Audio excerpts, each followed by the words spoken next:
반갑습니다. 서로 인사 한번 나누실까요? 네, 반갑습니다.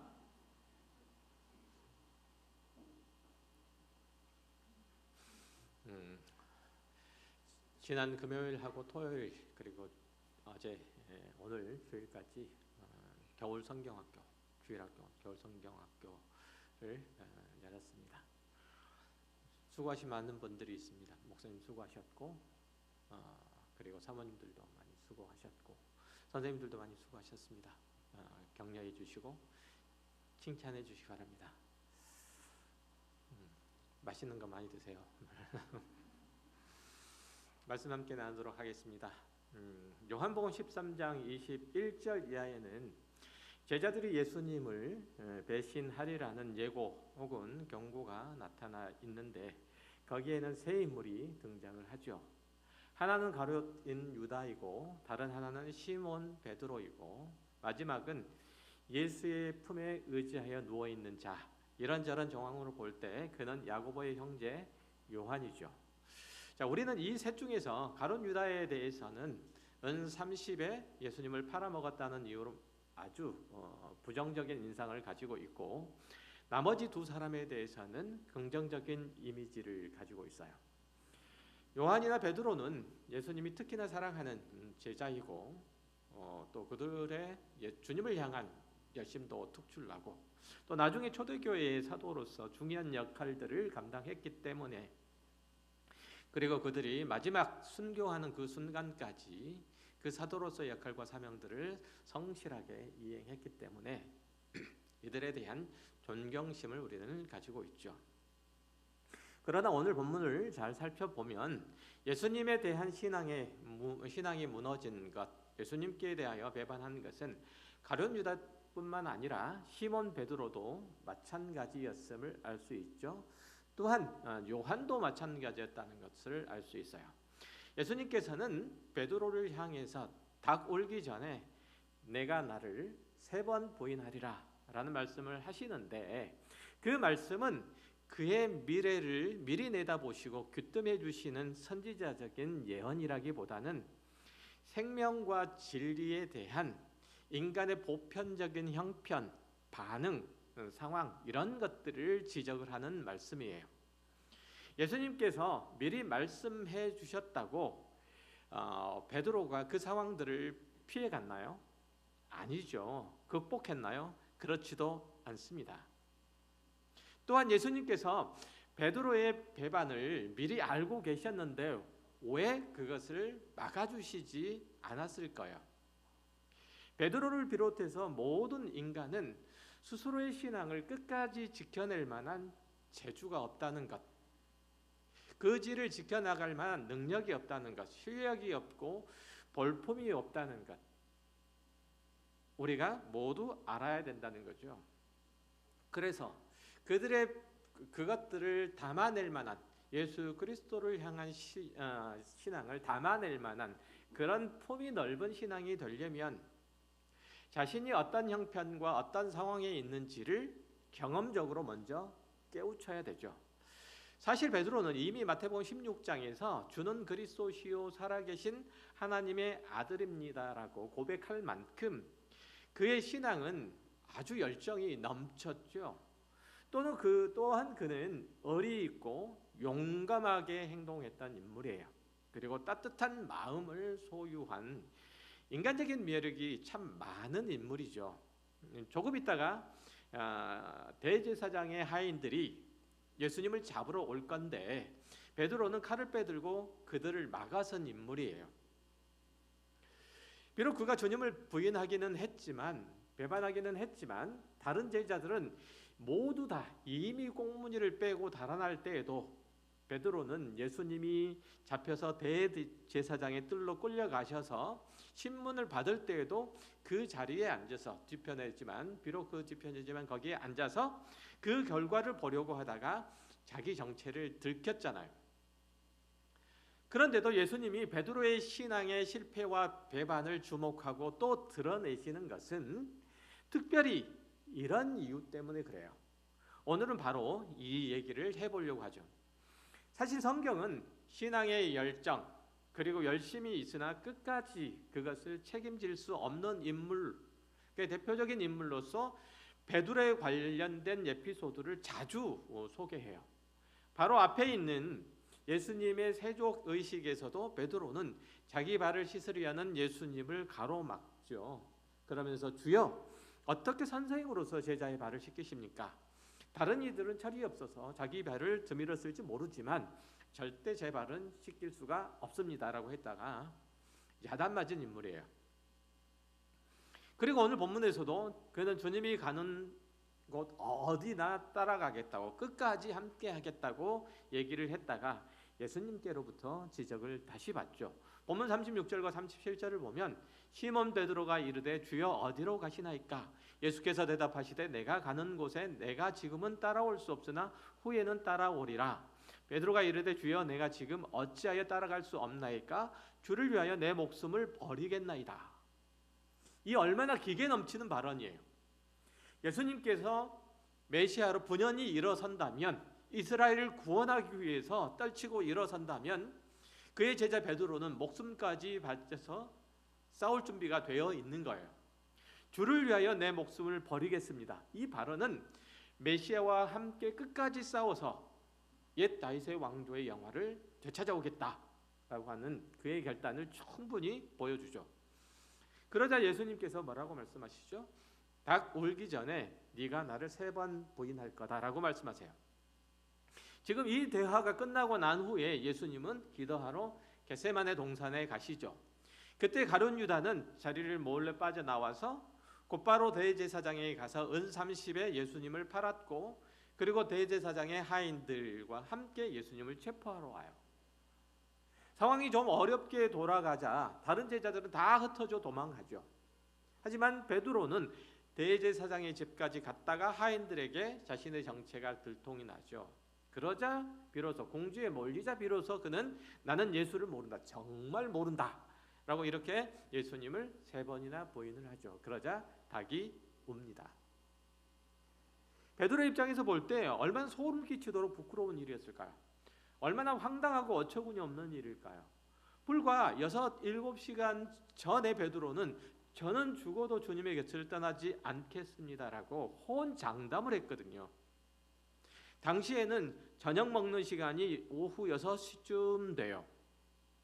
그리고 로마인들에게 닭이 우는 시간은 자정에서 오전 3시쯤 되는 사이니까 그 사이 저녁 먹는 시간과 그리고 이제 닭이 우는 시간 사이를 보면 대강 6시간에서 8시간 정도 되죠. 그 사이에 예수님을 배반하는 거예요. 필리핀에도 닭이 엄청 울어대요. 필리핀에 제가 처음 갔을 때 깜짝 놀랐던 게 닭 우는 소리 때문에 깜짝 놀랐어요. 새벽 3시만 되면 닭이 울어대는데 도무지 시끄러워서 잠을 잘 수가 없어요. 거기 경험하신 분들은 알 거예요. 아무도 여기 꽤나 되는데 경험하신 분들이 없나 봐요. 요놈의 닭은 왜 그렇게 부지런을 떠는지 어쨌든 새벽 3시만 되면 여지없이 울어대요. 우리나라는 아마 새벽 4시쯤 되면 해가 동이 틀 무렵에는 울지 않는가요? 나라마다 닭이 우는 시간이 좀 다른 모양이에요. 아무튼 오늘 본문에서 예수님이 닭이 울기 전에 네가 나를 3번 부인하게 할 것이다 라는 말씀, 그 사실들을 굳이 밝히시는 것은 그 일들을 통해서 베드로에게 그리고 우리에게 가르치고 싶으신 내용이 있기 때문에 그래요. 즉 우리의 신앙의 열심과 열정과 장담을 바치는 것이 신앙의 전부가 아니라고 하는 거예요. 그렇다고 해서 그럴 수 있다고 해서 그것을 끝까지 책임질 수 있는 것도 아니라는 거예요. 그러면 그렇게 생각할 수 있죠. 열심을 빼놓고 진심을 표현하지 않는다면 그것이 어떻게 신앙이라고 말할 수 있는가? 기독교 신앙이 있다고 말하면서도 술에 술 탄 듯이 물에 물 탄 듯이 교회만 왔다 갔다 하는 이들이 얼마나 많은데, 그런 사람에 비하면 열정적으로 신앙생활을 하는 이들은 하나님께도 그리고 교회에도 큰 유익이 되지 않겠는가? 그것이 자신의 신앙의 표현이 아니겠는가? 누가 아니래요? 그렇죠. 사실 한 지역교회의 목사로서 함께 교회를 이루고 있는 성도들이 열심 있는 신앙을 가졌다는 것, 이건 굉장히 복된 일이죠. 또 그랬으면 하는 생각이 간절해요. 그래야 교회가 계획하는 여러 사역에 힘을 모을 수 있죠. 그리고 그것들을 이뤄갈 수 있기 때문에 그래요.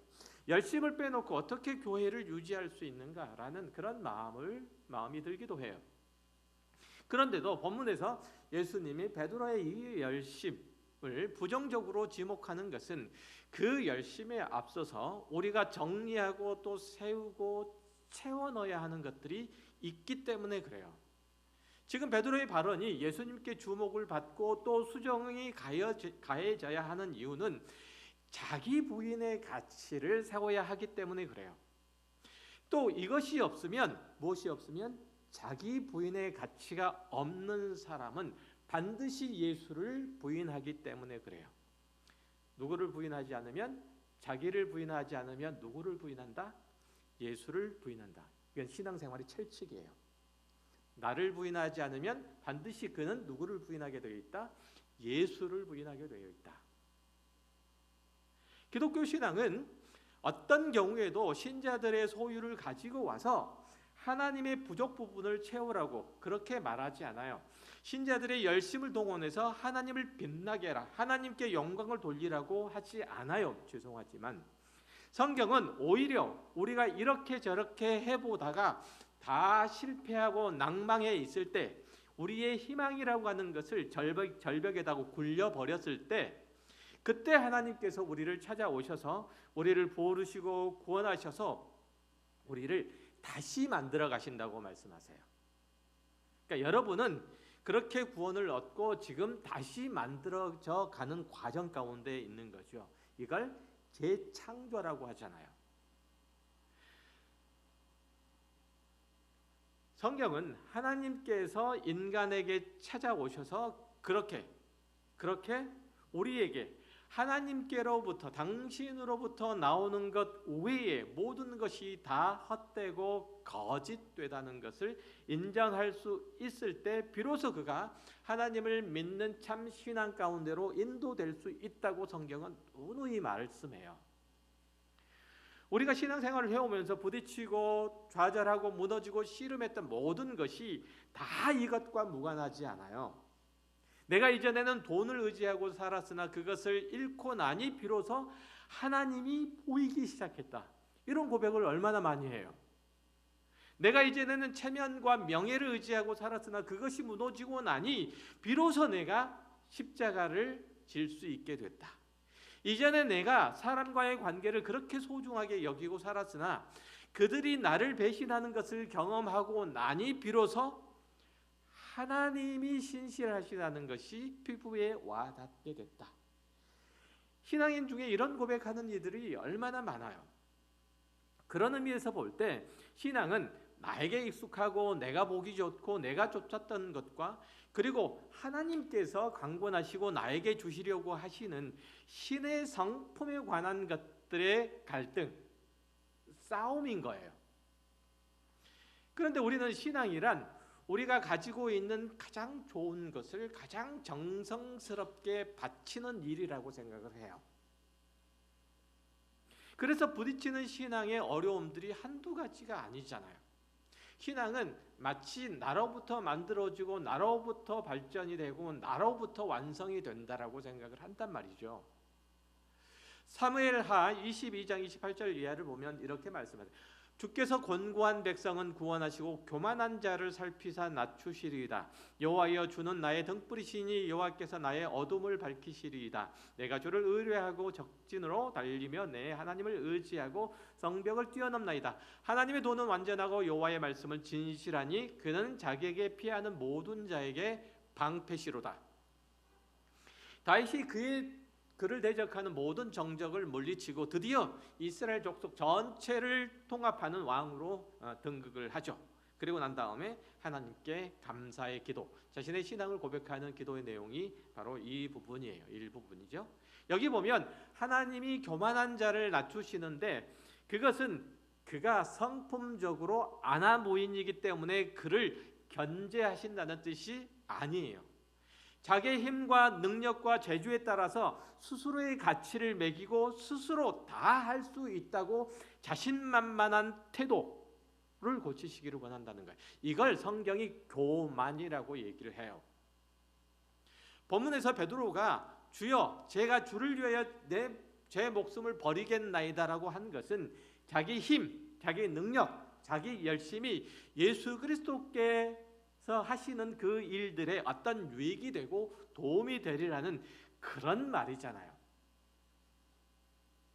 그러니까 베드로는 교만했던 거예요.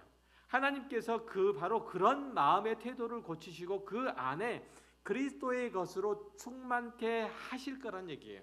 지금 제가 기독신앙의 도덕성을 제고하라고 지금 말씀드리는 게 아니에요.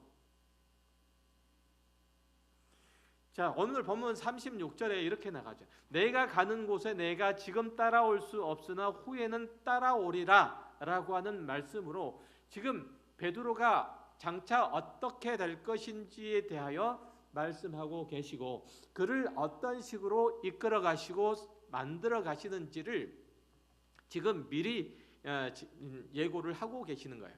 그러니까 베드로의 자기 열심과 자기 의로움은 그로 하여금 십자가의 길을 걸을 수 없게 만들지만 필연적으로 예수님을 부인할 수밖에 없게 하지만 하나님의 열심과 하나님의 의가 그에게 임할 때 그는 비로소 자기를 부인할 수 있게 된다는 거예요. 예수 그리스도의 십자가를 따를 수 있게 된다는 거예요.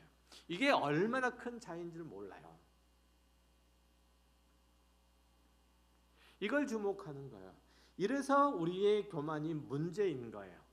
우리의 교만한 마음, 그 도덕성의 문제가 있는 게 아니에요.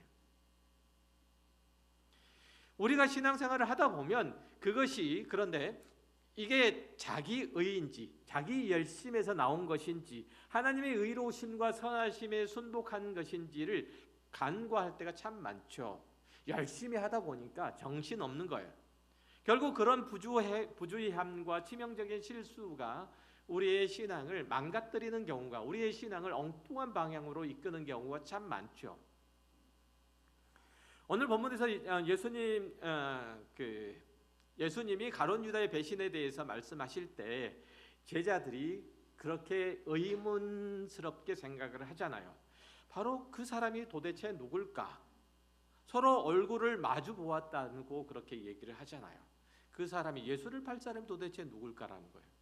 그러니까 아무도 그럴 줄을 누군가가 예수님의 제자들이 자신의 동료들 중에 하나가 아무도 스승을 예수님을 팔까라고 생각하지 못했다는 거예요. 제3자의 눈으로 볼 때는 누가 진짜인지 누가 가짜인지 알 수가 없다는 뜻이에요. 다시 말해서 같은 열심이라도 그것이 어떤 원리와 방법과 내용에 입각한 것인지를 본인이 점검하지 않으면 잘못 갈 수 있다는 거예요. 마태복음 7장에는 이런 권면이 실제적인 양상들을 살펴볼 수 있는 내용이 나와요. 7장 21절에 나더러 주여 주여 하는 자마다 다 천국에 들어갈 것이 아니요 다만 하늘에 계신 내 아버지의 뜻대로 행하는 자라야 들어가리라. 그날에 많은 사람이 나더러 이르되 주여 주여 우리가 주의 이름으로 선지자 노릇하며 주의 이름으로 귀신을 쫓아내며 주의 이름으로 많은 권능을 행하지 아니하였나이까 하리니. 이 말씀은 우리의 신앙의 행위를 촉구하는 내용처럼 그렇게 우리는 이해하고 있지만 사실 그 내용이 아니에요. 사람들이 저마다 와서 나는 주님의 이름으로 귀신을 쫓아냈습니다. 나는 행했습니다. 나는 주의 이름으로 권능을 행했습니다. 나는 주의 이름으로 선지자 노릇을 했습니다. 행했습니다. 라고 말하잖아요. 행위의 여부를 얘기하고 있는 게 아니에요. 성도에게 중요한 것은 무엇을 하느냐가 문제가 아니고 아버지의 뜻을 따라 사는 게 중요한 거예요. 아버지의 인격과 성품에 따라 행하는 거예요. 자신의 행위가 모두 다 예수 그리스도와 그를 믿는 신앙 위에 서 있어야 되는 거예요. 그런데 우리는 내 신앙이 예수 그리스도의 위에 있는지 내가 하는 어떤 신앙의 행위가 그리스도와 그가 지신 십자가 위에 있는지 그건 확인하지 않죠. 덮어놓고 머리부터 드밀고 보잖아요. 그렇죠. 그런 의미에서 볼 때 기독교 신앙의 가장 큰 적은 인간의 종교적인 열심이에요. 종교성이에요. 기독교 내에서는 내가 듣고 내가 따르고 내가 경배할 대상이 있는 걸, 이 대상이 중요해요. 내가 찾고 내가 구할 인격적인 존재가 있다는 점이 가장 중요한 거예요. 아무에게나 내 기도를 아뢰고 아무에게나 내 소원을 빌고 아무에게나 내 머리를 조아려서 내가 바라는 것을 얻으면 그만이다. 그분이 하나님이어도 좋고 부처님이어도 좋고 천지신명이어도 좋고 다 좋다. 내 소원만 이루면 된다. 하나님이셨으면 더할 나위 없겠지만 이건 아니라는 거예요. 내가 좋아서 선을 행하고 내가 좋아서 남을 도와주고 내가 좋아서 의롭게 사는 것이 아니라 그 모든 일들을 행하도록 하시는 이가 하나님이셔야 돼요. 예수 그리스도셔야 된다는 거예요. 하나님께서 명령하심으로써 내가 행하지 않고는 견딜 수가 없어야 하는 거예요. 내가 판단할 때 좋으면 그만이고 내가 해야 될 때 가치가 있으면 그만이고 내가 비교할 때 더 나으면 그만인 것이 아니란 말이죠. 그 모든 판단과 선택과 결정의 행위의 근거가 누구냐, 이게 중요한 거예요. 이게 안 그러면 기독교 신앙이 아닌 거예요. 그런 개념을 잡아줄 수 있는 구절이 고린도후서 12장에 있잖아요. 7절 이하를 볼게요. 여러 계시를 받은 것이 지극히 크므로 너무 자만하지 않게 하시려고 내 육체에 가시 곧 사탄의 사자를 주셨으니 이는 나를 쳐서 너무 자만하지 않게 하려 하심이라. 이것이 내게서 떠나가게 하기 위하여 내가 3번 주께 간구하였더니 나에게 이르시기를 내 은혜가 내게 족하도다. 이는 내 능력이 약한 데서 온전하여짐이라 하신지라. 그러므로 도리어 크게 기뻐함으로 나의 여러 약한 것들에 대하여 자랑하리니 이는 그리스도의 능력이 내게 머물게 하려 함이라. 여기 보면 우리가 가진 것을 성장시키거나 우리에게 있는 것들을 발전시키거나 우리의 진심을 바치는 것이 신앙의 참된 도리가 아니라고 얘기를 해요.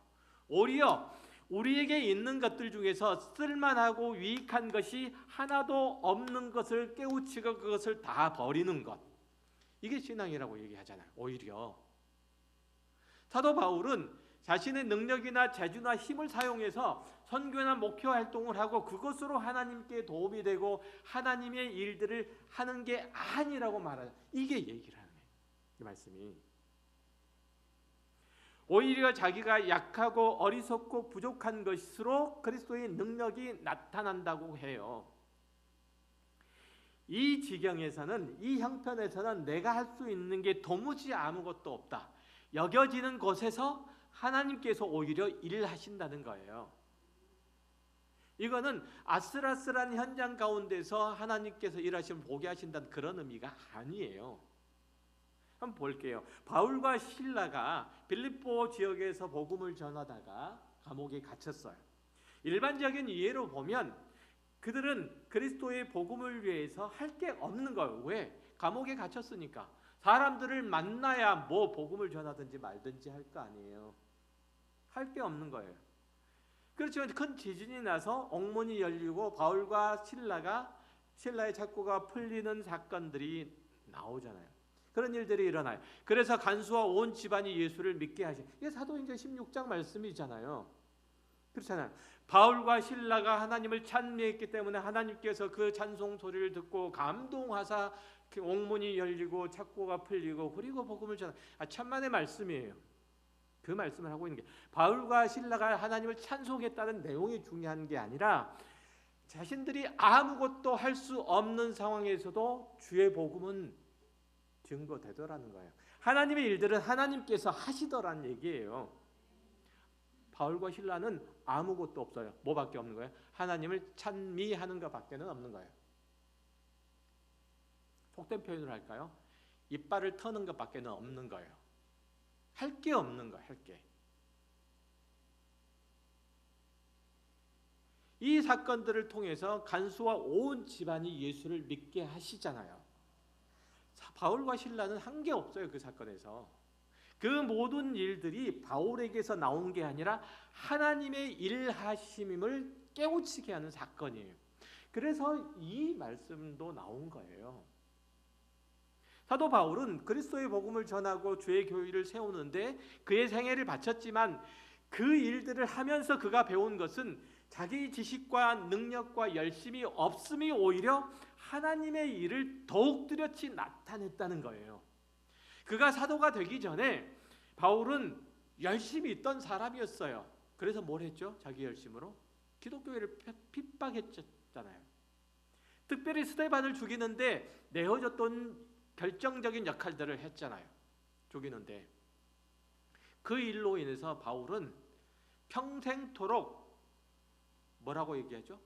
자신은 하나님의 의로우신 선하신 일들을 하기에 부르심을 받은 자로서 합당치 않다라고 그렇게 고백하며 산 거잖아요. 나는 죄인 중에 괴수다라는 말들을 입버릇처럼 하고 다녔던 인물이 사도 바울인 거예요. 인간적인 기준으로 볼 때 그는 그리스도의 사도로서 합당하지 않는 사람이었어요. 기독교회를 핍박하던 자가 무슨 자격으로, 무슨 염치로 기독교회에 들어오며 주의 복음을 전한다고 여기저기 얼굴을 들밀고 다닐 수 있겠어요. 어제까지 그 일들을 했는데, 사흘 전까지만 해도 그 일들을 했는데 여러분이라면 얼굴 들고 그 일을 할 수 있겠어요? 스데반을 죽이는데 내준 사람인데, 그 자리에 있었던 인물인데, 함께 돌을 던졌을지도 모르는 인물인데,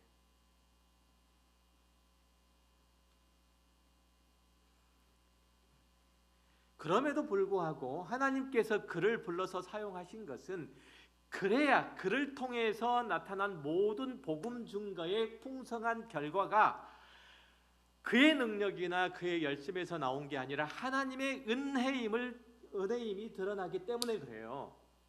그래서 우리는 복음이 하나님의 은혜로 나에게 왔다고 얘기를 하잖아요. 누군가의 노력에 의해서 왔다고 얘기하지 않잖아요. 그래서 그러는 거예요.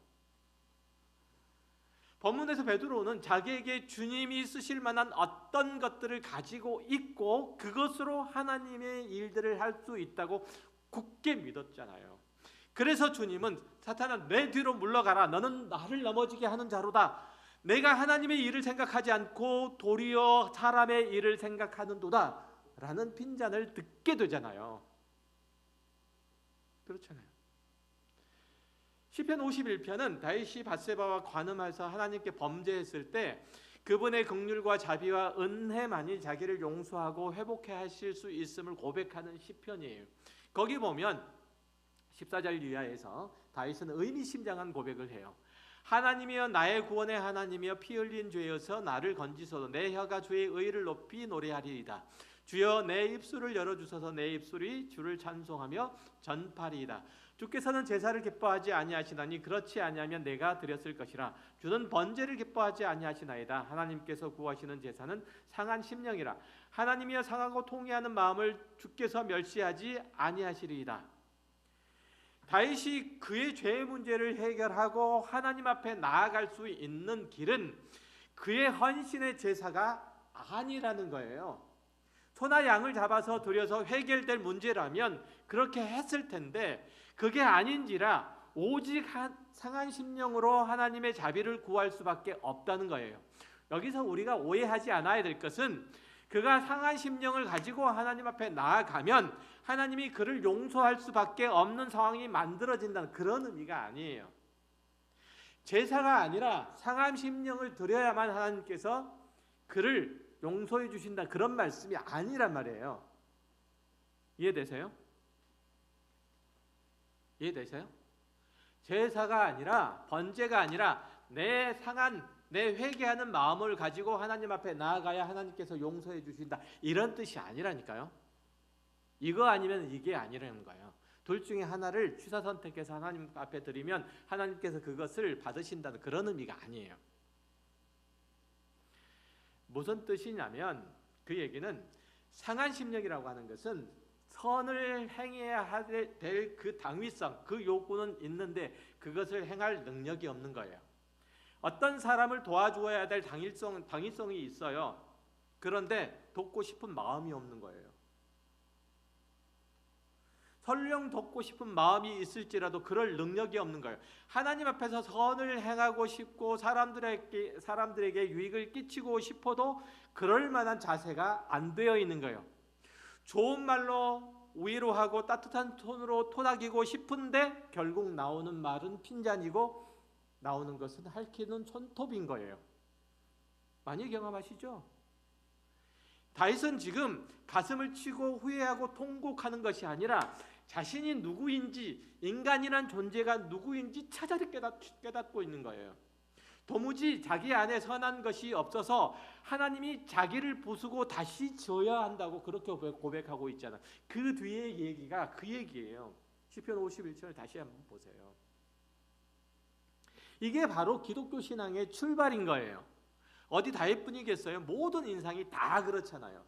그런 의미에서 성화라고 하는 것은 내 안에 무엇인가 거룩하고 의로운 것들을 채워 넣는 것이라기보다는 내가 누구인지를 똑똑히 범으로써 시작이 돼요. 그래서 우리는 신앙생활을 할 때 나 자신이 하나님 앞에서 누구인지를 볼 때 감정적으로 보지 마세요. 이성적으로 보셔야 돼요.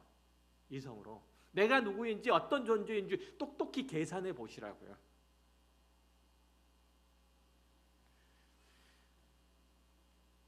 우리가 인내와 관용을 연습해서 7번씩 70번을 용서하는 그 경지에 이를 수 있을까요? 과연? 안 돼요.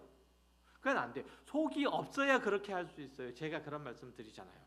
내가 7번씩 70번씩 잘못해서 그만큼 무릎 꿇고 용서를 빌다가 그래서 다른 누군가를 용서할 수밖에 없어서 계속 눈 감아 두다가 속이 까맣게 타버린 사람이라야 비로소 70번씩 7번씩 용서할 수 있어요. 70번씩 7번씩 용서해도 사람은 바뀌지 않는다는 것을 알아야 사실 용서할 수 있어요. 굉장한 역설이죠.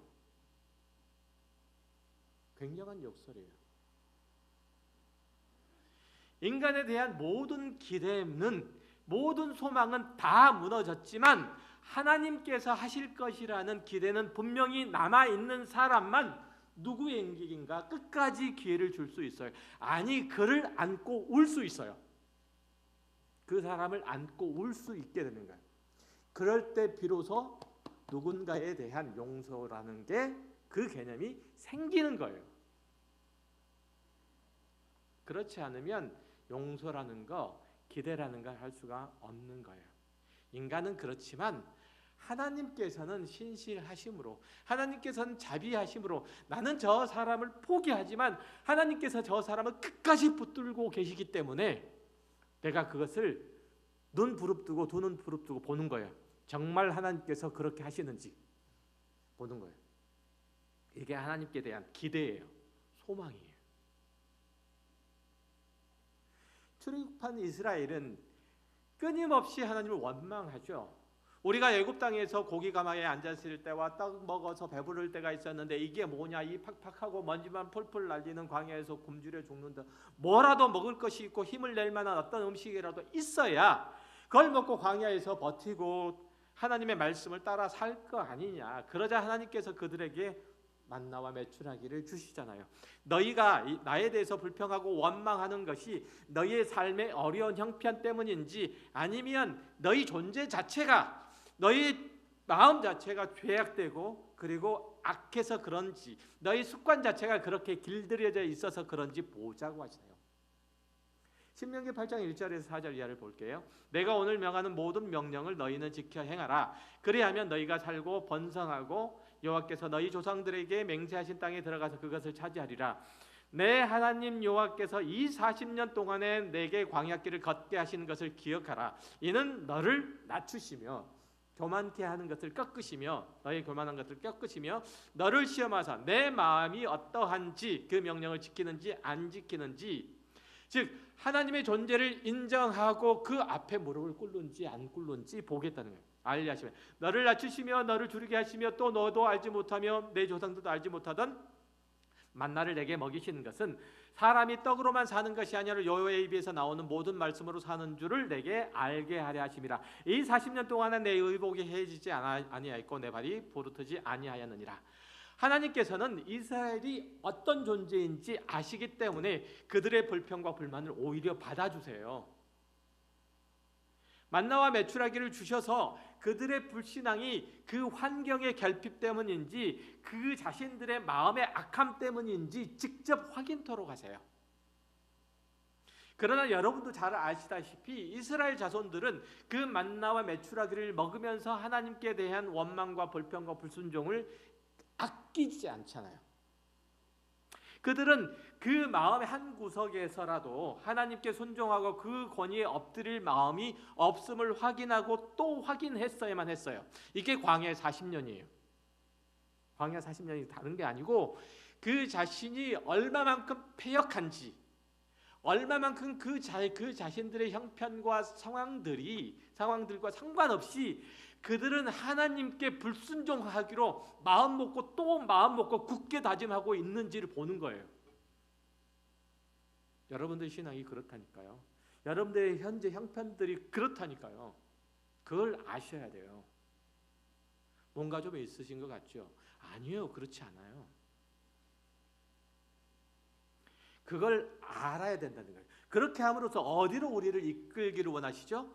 신명기 8장 5절 바로 뒤에 구절이 그래요. 너희는 사람이 그 아들을 징계한 같이 내 하나님 여호와께서 너를 징계하시는 줄 마음에 생각하라. 내 하나님 여호와의 명령을 지켜 그 길을 따라가며 그를 경외할지어다. 하나님을 따르게 하시기 위해서 그 일들을 하게 하시는 거예요. 하나님께 길이 있으니까, 하나님께 소망이 있으니까, 하나님께만 생명이 있고 하나님께만 진리가 있기 때문에 그러니까 그리로 오라고 하시는 거예요. 그리로. 우리가 어떨 때까지? 우리가 끝까지 우리의 마지막 한 푼까지 다 털어 없애고 난 다음에 끝을 주머니에 먼지만 풀풀 날리는 것을 본 다음에야 비로소 우리는 항복한다니까요. 한 푼이라도 남아있으면 그거 항복을 못해요. 절대로. 그렇다니까요. 인간이라는 존재가 그래요. 인간이 하나님께 항복하는 유일한 방법은 자신의 비열함과 무도함과 잔악함과 무지함들을, 자신의 교만함들을 깨달을 때 외에는 없는 거예요. 자기에게 뭔가 좋은 게 있어야 하나님을 믿는 신앙이 생길 것 같죠? 다른 누군가에게 베풀고 나눌 수 있을 것 같죠? 안 그래요. 그렇다고 생각하면 오산이에요. 화성 옆에 오산 밑에. 제발 그런 썰렁한 농담은 하지 말았으면 좋겠습니다 라고 하시는 분들이 있는데요, 그게 제 유일한 기쁨이잖아요. 그러니까 숨 쉬도록 만들어주세요. 숨 쉬는 거예요. 제가 자기 안에 뭔가 선한 것들이 만들어져서 그것으로 누군가를 용서하고 이해하고 기다려준다고 생각하면요, 그거 정말 착각이에요. 만들어지지 않고요, 속이 새까맣게 타가지고 속이 없어야 돼. 에라 이 속 없는 놈아, 이 속 없는 놈이 되는 거예요. 우리 각자가 하나님 앞에서, 사람 앞에서. 그렇죠? 속이 있어서 계산하고 따지면은요, 누구를 절대 용서 못하는 거예요. 누구를 절대 용납하지 못하는 거예요. 그렇지 않을까요? 내가 계산하기 시작해 보세요. 뭐가 되는지.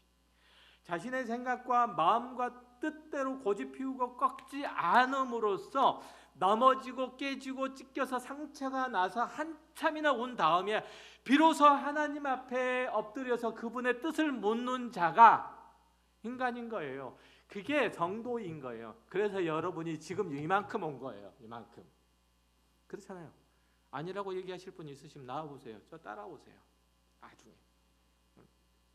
그렇단 말이죠. 이 세상에서 이리저리로 다 기웃거리다가 인생을 허비하고서야 자신의 한계와 무가치함을 깨닫게 되잖아요. 그리고 인생에서 진정한 의미와 가치는 이 세상의 것들로는 채우지 않음을 경험하고서야 비로소 조금씩 내려놓고 비로소 하나님을 바라보게 되는 거예요. 그리고 자기와 같이 아둔하고 고집스럽게 그 인생을 살아가는 자에 대한 불쌍한 마음을 품는 것, 여유가 생기는 거예요. 그때부터. 그렇게 한 사람의 신앙의 인생이 바뀔 때 그에게 내리는 만나는 비로소 만나로 보이는 거예요. 고맙고 행복하고 감격스러운 게 되는 거예요. 이스라엘 백성들이 어땠어요? 사실 이스라엘 백성들이 시내 산 아래에서 금송아지를 만들던 날에도 만나는 여전히 내렸어요. 하나님의 은혜는 여전히 베풀어졌단 말이죠. 그 일로 하나님의 진노를 사고 징계를 받던 날에도 만나는 떨어졌어요. 매출하기는 떨어졌어요. 참 놀랄 만한 일이 아닌가요? 우리는 인생을 살면서 하나님께 참 못되게 군 적이 많아요. 그럼에도 불구하고 하나님께서는 한 번도 우리를 방치하신 적이 없어요. 그 은혜로 우리를 채우시는데 단 한순간도 허투루 보내신 적이 없단 말이죠.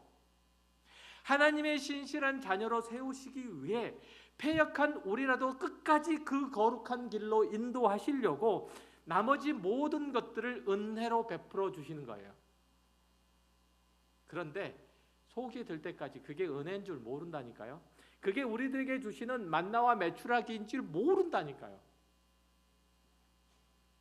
안 그렇습니까?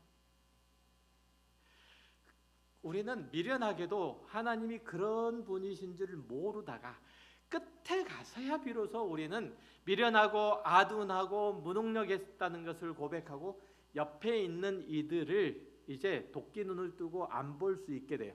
아량이라는 게 생기게 돼요. 아량이라는 게. 여러분들이 뭐가 있어서 그러는 게 아니라 오히려 뭐가 없어서 생기는 거예요. 그것들은. 여러분들이 뭐가 잘나서 하나님의 말씀에 순종하는 게 아니고 못나서 하나님의 말씀에 못난 것을 깨달아서 하나님의 말씀에 순종하는 거예요. 여러분들이 뭘 가졌는데 내려놔서 하나님께서 나를 붙드시는 게 아니고 여러분들이 개털이라고 하는 것을 깨닫고 난 다음에 비로소 하나님께서 여러분들 세우시는 거예요. 내려놓는다고 내려놔주나요? 내려놓는다고 내려놔줘요? 묻고 싶어요. 절대 안 내려놔줘요. 안 내려놔줘요. 그걸 깨우치게 하세요. 깨우치게 하세요. 아무것도 소용없다는 걸 깨우치게 하세요. 그래서 하나님의 것들을 보게 하시고 그리고 난 다음에 하나님의 것들을 내가 하나님의 복된 것들을 영원한 것들을 받자 비로소 내가 가지고 있는 것들을 놓더라 라는 거예요. 내가 내려놓고 받는 게 아니고 받으려고 내려놓는 거예요. 거꾸로. 그게 우리예요. 본문으로 돌아가서 베드로는 내가 주를 위해서 목숨이라도 바치겠습니다. 이런 호언장담을 하잖아요.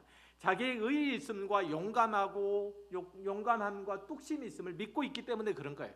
주를 향한 자신의 충성을 아무도 무엇도 꺾을 수 없다는 호기스러움이 자신을 돌아보지 못하게 하는 거예요. 인간은 영적으로 자기 파산 선고를 하지 않는 한 발자국도 그리스도와 그가 지신 십자가 앞으로 나올 수 없어요. 아니, 안 나와요. 또 다른 누군가를 품에 안고 울고 기도한다는 거 이거 어불성설이에요. 남을 위해서 중보한다는 거 이거 쉬운 일인 줄 아세요? 안 돼요 그거. 내가 거기에 들어가 봐야 돼요. 동병상련. 과부의 마음은 호레비가 안다고 호레비가 과부를 위해서 기도할 수 있는 거예요. 그렇지 않아요? 과부가 호레비를 위해서 기도할 수 있는 거예요. 여러분들이 그 일들을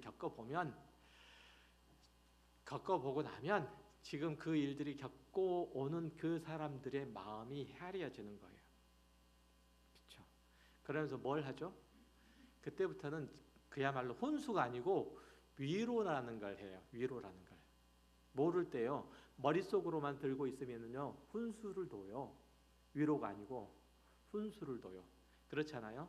그 훈수를 듣는 소리 여러분 듣기 좋으세요? 안 좋죠? 하나님은요. 우리에게 훈수 두시는 분이 아니세요. 예수 그리스도는 먼저 우리와 앞서 가시며 우리의 모든 삶의 형편 가운데서 우리를 체휼하시는 분이세요. 그게 예수 그리스도잖아요. 그거예요. 기독교 신앙은 자기를 가꾸는 게 아니에요. 기독교 신앙은 자기를 영민하게 만드는 것이 아니에요. 기독교 신앙은 자기를 위대하게 키우는 것도 아니에요. 그렇게 할 수 있고 그렇게 해야 한다는 것이 다른 종교가 하는 얘기들이잖아요. 자연 종교가 하는 얘기들이잖아요. 인간의 교만함들이 그렇게 요구를 하잖아요. 인간이 할 수 있다고요. 가룟 유다가, 베드로가 실패한 자리가 어디예요? 예수께서 십자가에 죽으셔야 할 만큼 인간이, 아니 자신이 죄악되고 패역하고 미련하고 교만하다는 것을 인정하지 않는 그곳이잖아요. 어디서 지금 베드로의 실패가 있는 거예요? 자기가 마치 기독교를 매력 있는 종교로 다듬을 수 있고 하나님을 도와서 기독교 이미지를 쇄신할 수 있고 그렇게 여기지 않아야 된단 말이죠. 단지 저와 여러분은 긍휼이 필요한 자이고 은혜가 있어야 살 수 있는 자라는 것을 고백하고 그 앞에 엎드리는 거예요.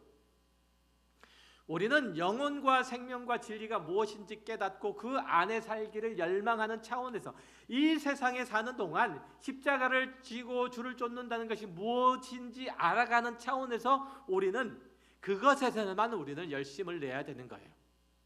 하나님은 필요하다면 우리를 높이실 수도 있고요, 필요하다면 낮추실 수도 있어요.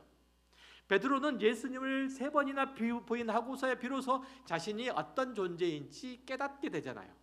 요한은 예수님의 품에 있다가 자신의 목숨이 위태하다는 것을 느끼자 예수님을 버리고 도망하고서야 비로소 자신이 누군가를 향해서 화를 낼 처지가 아님을 알게 되잖아요. 요한이 얼마나 화가 빠른 사람인 줄 아세요? 성질이 급한 사람인 줄 아세요? 오래의 아들이라고 하잖아요. 오래의 아들. 얼마나 성질을 잘 내면. 그런데 그가 사도가 되잖아요. 어떤 사도? 사랑의 사도. 사도가 되잖아요. 언제? 그 일들을 경험하고 예수의 사랑을 받고 그 품에서 자기도 사랑인 줄 알았다가 자신이 어떤 존재인지 깨닫고 난 다음에 비로소 누군가를 사랑할 수 있는 존재가 된 거예요. 그들은 자기 힘으로 주를 위해 뭔가를 하겠다고 나섰을 때는 불과 몇 시간도 버틸 수도 없었지만 자신들이 어떤 존재인지 그 밑바닥까지 철저하게 보고 난 후에는 하나님의 사람으로 새롭게 변화되고 누구를 사랑할 수 있는 존재가 된 거예요. 아니, 사랑할 수밖에 없는 존재가 되고 누구를 위해서 자신을 내어줄 수밖에 없는 존재가 된 거예요. 그럴 수밖에 없는 거예요. 이게 기독교 신앙이에요. 그런 의미에서 볼 때 우리의 신앙이 진정으로 출발하는 자리는 어떤 자리? 쓰디쓴 절망과 좌절을 맛보는 그 자리예요. 상한 심령과 통회하는 마음이 있어야 된다는 거예요. 내가 잘못했구나, 내가 다시는 안 그래야 되겠구나, 이거는 상한 심령이 아니에요. 미안하지만 내가 죄를 짓는 것 외에는, 나는 미련한 것 외에는 아무것도 할 게 없구나, 나는 악한 뜻을 품는 것 외에는 세울 줄 아는 게 없구나, 내가 꺼내놓은 것이 하나님께 유익이 되는 게 아니라 방해만 되는구나 라는 것을 깨달아야 된다는 거예요. 내가 보잘것없음을 볼 때, 내가 아무것도 아님을 알 때 비로소 하나님의 강하심을 경험하게 되는 거예요. 비로소 터무니없이 잘못을 저지르는 이웃에 대해서도 돌을 던지지 않는 너그러운 마음들, 아니 너그러울 수밖에 없는 마음들이 생겨요. 이웃을 위해 대해서도 어떤 정죄를 하지 않고 오히려 내가 가지고 있는 것들로 채워주고자 하는 마음이 생길 거예요. 기독교가 우리에게 요구하는 것은 그렇게 우리가 바뀌는 거예요. 나의 종교적인 어떤 열심들을 키우고 도덕성을 함양하고 기독교적 어떤 가치관을 높이고 인격을 도야해야 되는 것이 아니에요. 오히려 내 생각은, 내 자존심은, 내 가치는, 내 목표는, 내 소원은, 내 믿음은, 내 존재까지도 없어져야 한다는 것을 고백하는 것이 기독교 신앙의 결국인 거예요. 나는 이전의 내가 아니다. 이게 자기 부인이잖아요. 지금 내가 사는 것은 내가 사는 게 아니다. 그리스도가 사는 거다. 딴 얘기 하는 게 아니에요. 내 삶의 자리를 몽땅, 내 가치 설정도 그렇고 내가 판단 기준도 그렇고 내가 하는 게 아니에요. 예수 그리스도가 하시도록 내버려 두는 거예요. 하시도록 하시는 거예요. 그래서 예수 그리스도께서 결정하셨으면 나는 따를 수밖에 없는 거예요. 나는 따를 수밖에 없는 거예요. 난 속이 없는 자라니까요. 이게 기독교 신앙이에요. 나를 갈고 닦는 게 아니라니까요. 그렇게 사는 게 가능할까요?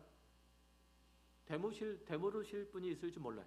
하나님 안에서 철저하게 모든 면에서 자신의 실패를 경험한 사람은, 자신의 무능력함을 본 사람은 그렇게 할 수밖에 없게 돼요.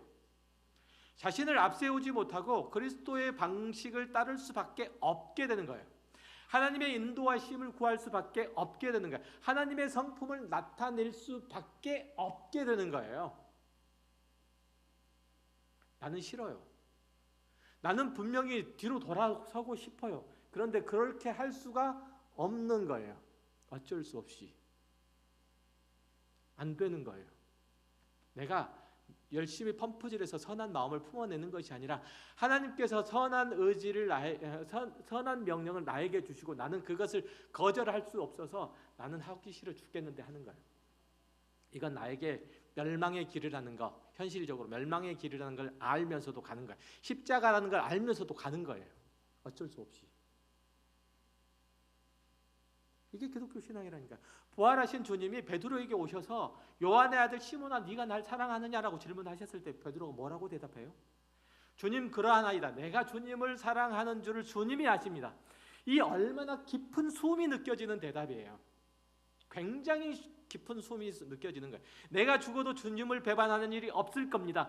이런 결기 어린 대답을 했을 때는 그는 주님을 3번이나 부인했어요. 3아웃 끝. 그런 그가 무슨 믿음으로, 무슨 결기로 십자가에 거꾸로 매달아 죽었을 수 있었을까요? 물론 전설에서 하는 얘기지만 아닌 거예요. 더 이상은 주님을 배반할 수 없다는 최소한의 양심, 신앙 양심, 최소한의 충성, 최소한의 믿음, 그래서 그는 그 죽는 자리에서 도망하지 못한 거예요. 도망할 수 없었던 거예요. 더 이상은. 이해하세요? 그게 신앙이에요. 그게 여러분들이 하나님의 은혜로 깨닫고 그래서 여러분들이 그 자리에 있을 수밖에 없는 거예요. 사랑하는 성도 여러분, 여러분의 신앙의 크기와 결단이 별 볼 일 없고 크게 누군가의 감동을 줄 수 없을 수 있어요. 그뿐만 아니라 기독교 신앙을 가지고 있어서 그 양심이 작동하고 있다는 사실이 오히려 부담스러울 수도 있어요. 매일 실패와 좌절을 겪는다고 생각할 수도 있어요. 그 일들은 분명히 성실한 그리스도인에게는 안 나타나는 종류의 일일 수도 있어요. 베드로가 정말 괜찮은 신앙인이었다면 예수님을 부인하지는 않았을 테니까 말이죠. 그러나 그 실패마저도, 베드로의 그 좌절마저도, 절망마저도 여러분의 신앙의 촉진제로 사용하시는, 신앙 성장의 촉진제로 사용하시는 그 하나님의 신실하심을 믿으세요. 여러분들이 실패해야만 한다는 것이 아니고 그 실패마저도 여러분의 신앙 성장의 촉진제로 사용하시는, 여러분들을 그리스도의 사람으로 그리스도의 마음을 배우도록 하시는 그 하나님의 손길로 받으시란 말이에요. 그리고 그 앞에서 잠잠하세요. 비록 그렇지 않다 하더라도 오늘을 그 믿음으로 버텨내세요. 그리고 영원한 하나님의 나라를 향한 한 걸음을 디드세요. 고달플 거예요. 팍팍할 거예요. 그 길들이. 그렇지만 꼭 필요한 과정이라면 힘들지만 부끄럽지만 그 안에서 하나님은 더 깊은 호흡으로 내가 주님을 사랑하실 줄 주님이 아십니다. 내가 내 형제를, 내 자매를 사랑하실 줄 주님이 아십니다. 이 고백을 내가 더 깊은 호흡으로 하게 만드실 거예요. 기도하겠습니다.